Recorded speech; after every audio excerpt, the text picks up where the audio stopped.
நல்லா கேட்டுக்கங்க. வண்டி சைடு ஸ்டாண்டு போட்டு ஒரு ஓரமாக நின்றுச்சு.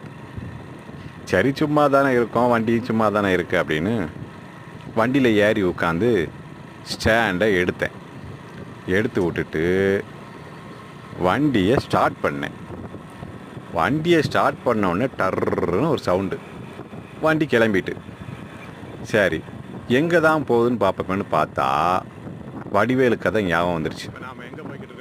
என்னடா எங்கே போய்கிட்டு இருக்கோம்னு தெரியாமல் போய்கிட்டு இருக்கோமே, நம்ம பொழப்பு இப்படி போகுதேன்னு பார்த்தா சரி போகட்டுமேனு விட்டாச்சு. போய்கிட்டே இருக்கும்போது ஒரு மலை,